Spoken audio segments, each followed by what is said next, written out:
Welcome back to All This Math. This is Professor Parker, and today we're going to do some work with multiplying rational numbers. Now, in case you're wondering what a rational number is, a rational number typically looks like a fraction, right? But it doesn't have to be a fraction. A rational number is the results you get when you do division, basically, right? And two things can happen. One of two things, or one or another thing can happen. When you divide the top number by the bottom number in the fraction, such as with 2/3, when you do 2 divided by 3, you're going to get a decimal that repeats forever. So that decimal repeats in a pattern. A pattern, it's going to be a bunch of sixes. 0.666666666. That's the pattern. You usually going to round it off to like 0.67, but in reality, it goes on forever at a pattern, a bunch of sixes, right? That's the pattern, a bunch of sixes. Just like if you divided some other two numbers and you ended up with 0.123, 123, 123. That's a pattern. So that's one of the results you get when you deal with rational numbers.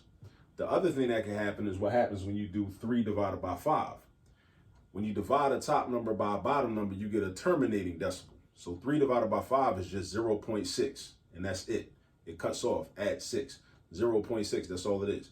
So when you deal with rational numbers, just know that you're dealing with the result of a division problem, basically, where you're either going to get a terminating decimal that stops at a certain number or a repeating decimal that goes in a certain pattern, meaning that there's a pattern to it.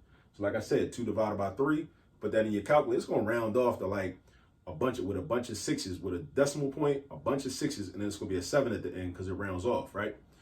You know what I mean? But it either repeats forever in a pattern or it terminates.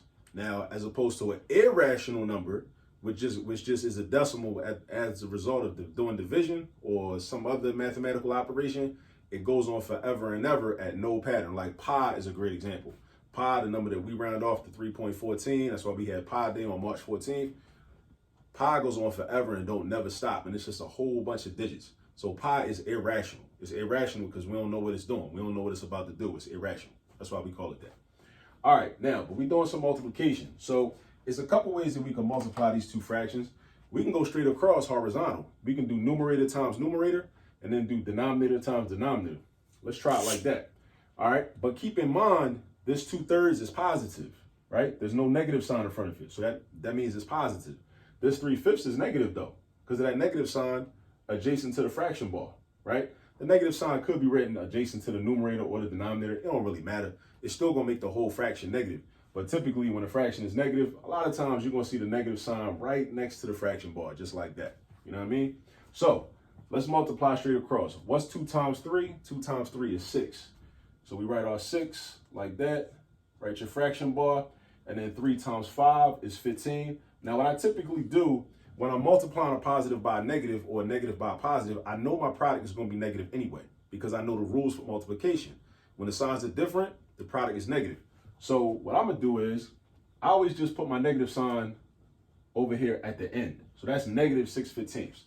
And then what I do is I check to see if I can reduce my fraction because my best answer is an answer that's reduced when I'm dealing with fractions, right? So how do I know if I can reduce a fraction? This is how I know. I look at my numbers, my numerator and my denominator, and I kind of look at them and I think, okay, do these two numbers have a greatest common factor besides 1? Notice I said besides 1 because every pair of numbers has a greatest common factor, has a common factor at least of 1. Every pair of numbers, right? Except for 0 or 0 divided by 0, which is undefined. That don't count. But 6 has a factor of 1 and 15 has a factor of 1. But that's not going to help us. So we need to think of another common factor that's bigger than 1 that can divide into or multiply into 6 and also multiply into 15. That would be 3. That number is 3. So what we do is we divide each of these numbers by 3. So I do 6 divided by 3. 6 divided by 3 equals 2. So this 6 is going to get crossed out. It's going to turn into a 2. Then I do 15 divided by 3. That's going to be 5. So this 15 gets crossed out. It turns into a 5. So my final answer in reduced form is not going to be negative 6/15. It's going to be negative 2/5.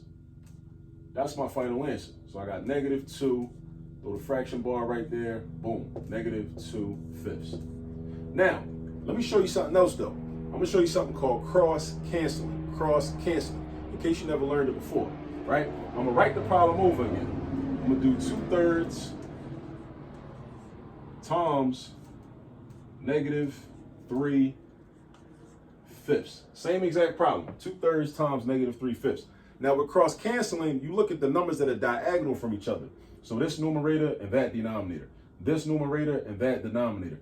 And you look at them and you kind of ask yourself, do they have a greatest common factor besides 1? And if they do, then you divide each of those numbers by that number. So 2 and 5 have a greatest common factor of 1. So we can't do nothing with those. But what about the 3 and the 3? They're the same number. They got a greatest common factor of 3. So you're going to divide 3 by 3, cancel this 3 out, turn it into a 1. You're going to divide 3 by 3 again, cancel that out, turn it into a 1. Then you multiply horizontally. Notice how the first time we did it, we straight multiplied horizontally from the rip. But now we cross canceled, and then we're going to multiply horizontally. So now we got 2 times 1, which is 2. Draw your fraction bar. Then we got 1 times 5, which is 5.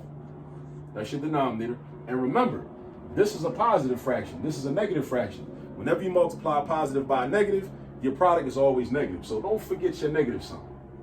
And you notice how we got the same answer we did up here. But it's very important to know how to do problems in multiple ways. Sometimes you'll be able to cross cancel. Sometimes you won't. Sometimes you'll be able to cross cancel in one diagonal.